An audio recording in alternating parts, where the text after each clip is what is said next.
पहला क्वेश्चन हमारा पूछ रहा है संवेग की विमा तुल्य होती है, तो इसका हमारा ऑप्शन नंबर ए राइट हो जाएगा, आवेग की। अगला हमारा क्वेश्चन है एक रेसिंग कार किसी सीधी सड़क पर विरामावस्था से त्वरण लेते हुए 25 सेकंड, तो टी बराबर दिया हुआ है 25 सेकंड में 50 मीटर विरामावस्था से, मतलब u बराबर 0 दिया हुआ है, v बराबर दिया हुआ है 50, है ना। यह मानते हुए कि कार का त्वरण पूरे समय के दौरान एक समान है, इस समय में तय की गई दूरी क्या होगी। तो हमसे दूरी पूछ रहा है, यस पूछ रहा है। तो u दिया, u बराबर 0 है ना। सबसे पहले हम सूत्र लिखेंगे। यस का सूत्र क्या होता है, न्यूटन का तृतीय नियम, यस बराबर U T plus half A T square, है ना। ये सूत्र होता है, लेकिन इसमें u तो 0 दिया है तो इसका काम खत्म हो गया। अभी हमको a नहीं मालूम है, तो हम पहले a निकालेंगे प्रथम नियम से, फर्स्ट लॉ। तो v बराबर u plus A T, u तो 0 दिया हुआ है, v का मान 50 दिया हुआ है, a इंटू टी 25 दिया हुआ है, तो कट गया, a त्वरण हमारा आ गया 2। बस अब सारे मान रख के हम रख देंगे। यस बराबर हो गया, इधर तो 0 हो गया, प्लस 1/2 इंटू 2 टी स्क्वायर, मतलब 25 का होल स्क्वायर, 2 कट गया, आंसर हमारा आ गया 625, आंसर आ गया। तो ऑप्शन नंबर हमारा ए राइट हो जाएगा। अगला क्वेश्चन है हमारा, यदि 10 सेंटीमीटर फोकस दूरी के अवतल दर्पण को जल में डुबो दिया जाए तो फोकस दूरी होगी। तो देखो क्या होता है, जब यहाँ पर हमको दर्पण दिया हुआ, ये अधिकतर 90% लड़के क्वेश्चन गलत कर देते हैं। अगर यहाँ पर होता अवतल लेंस होता ना, और उसको तेल में, जल में, किसी द्रव में डुबो देते ना, तो उसकी फोकस दूरी घट या बढ़ सकती थी। लेकिन यहाँ दर्पण की बात हो रही है, अगर आपसे दर्पण कहे तो इसमें होगा आंसर अपरिवर्तित रहेगी। याद, ये बिल्कुल लिख लेना। बहुत लड़के गलत करते हैं, 90% लड़के ये क्वेश्चन गलत कर देते हैं। यहाँ लेंस की बात नहीं हो रही है, यहाँ दर्पण की बात हो रही है। अगर लेंस की बात होती तो ऑप्शन नंबर हम बी राइट कर देते, लेकिन यहाँ दर्पण की बात हो रही है ना, तो दर्पण को चाहे डुबो, कुछ भी करो, अपरिवर्तित रहेगी। अगला क्वेश्चन है हमारा, कांच के प्रिज्म से पारित होने पर श्वेत प्रकाश विभिन्न रंगों के प्रकाश में विच्छेदित हो जाता है, क्योंकि फर्स्ट नंबर ऑप्शन है हमारा, प्रकाश के विभिन्न रंगों के लिए कांच के अपवर्तनांक भिन्न भिन्न होते हैं। तो ऑप्शन नंबर ए ही हमको राइट मिल गया, यही इसका राइट आंसर होगा।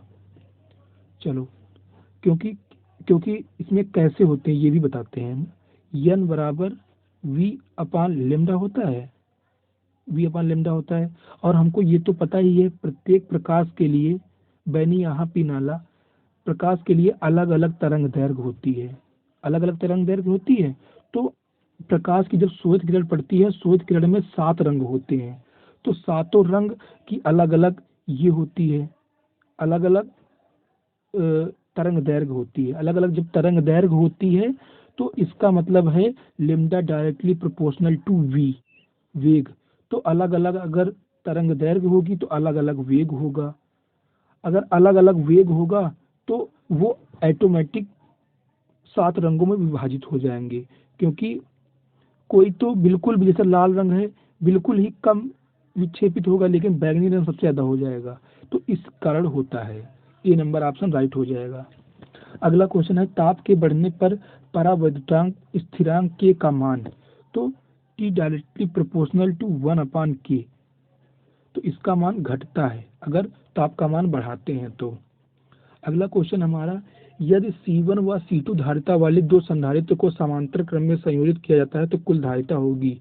देखो, अगर प्रतिरोध होता तो प्रतिरोध में जब समांतर क्रम में जोड़ते हैं तो ये होता है 1/R बराबर 1/R1 प्लस 1/R2, और श्रेणी क्रम में होता है R1 प्लस R2 बराबर R। लेकिन ये प्रतिबंध है प्रतिरोध के लिए, प्रतिरोध के लिए है। लेकिन हमसे क्वेश्चन क्या कर रहा है, धारिता। तो धारिता में इसका जस्ट उल्टा हो जाता है, जस्ट उल्टा हो जाता है। अगर इसमें समांतर क्रम पूछेगा, समांतर क्रम, तो C बराबर C1 प्लस C2 हो जाएगा, जस्ट उल्टा। ऑप्शन नंबर हमारा ए राइट हो जाएगा। अगला क्वेश्चन है हमारा, यदि कोई NXMN जब एक अल्फा कण व दो बीटा कण को उत्सर्जित करता है तो परिणामी नाभिक होगा।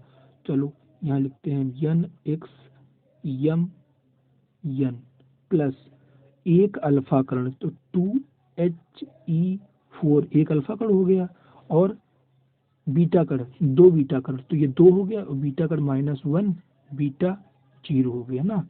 अब ये उत्सर्जित हो गए, ये इतना भाग इससे घट गया, मान लो ये घट गया, तो अब क्या बचा, ये 2 माइनस के 2 प्लस के और ये 2 माइनस के, तो ये कट गए, तो इधर तो कोई परिवर्तन नहीं हुआ क्योंकि ये माइनस का है, ये माइनस का है, और ये प्लस का, तो ये कट गए, बचा 0, मतलब इधर कोई परिवर्तन नहीं हुआ।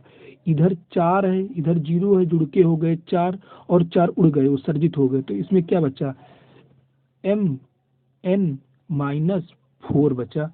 तो ऑप्शन नंबर हमारा बी सही हो जाएगा। अगला क्वेश्चन है, निम्नलिखित में से कौन सी एक संचित ऊर्जा नहीं है। देखो, स्थितिज ऊर्जा को हम लोग बिल्कुल संचित होती है, कोई ईंटा छत पर रख दो, उसमें संचित है, उसको जब नीचे गिराओगे तो बदलेगी वो ना। रासायनिक ऊर्जा देखो, सेलों में हम लोग टार जलाते हैं, विद्युत ऊर्जा उसमें स्टोर रहती है ना, और यही कार्य विद्युत ऊर्जा को भी हम लोग स्टोर कर सकते हैं। लेकिन नाभिकीय ऊर्जा इतनी प्रबल होती है, कोई इसको स्टोर कर ही नहीं सकता, इसमें इतनी क्षमता होती है, पूरी पृथ्वी को नष्ट कर सकता है, तो इसको कौन संचित कर सकता है। तो ऑप्शन नंबर हमारा ए राइट हो जाएगा, नाभिकीय ऊर्जा। हालांकि इसका बहुत ही अल्प भाग हम लोग संचित कर सकते हैं, लेकिन वो बिल्कुल ना के बराबर है, बिल्कुल ना के बराबर है। अगला क्वेश्चन है, यदि कोई धातु किसी चुंबक द्वारा थोड़ी सी प्रतिकर्षित की जाती है तो धातु हो सकती है। तो इसका ऑप्शन नंबर बी हमारा राइट हो जाएगा।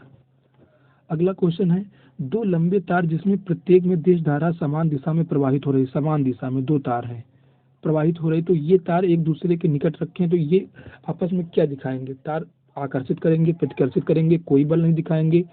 धारा के चालू या ऑन करने के बाद छटपट तारों के बीच बल लगेगा। देखो, चुंबक चुंबक मालूम है ना, चुंबक ये यन, ये यस, ये यस, ये यन।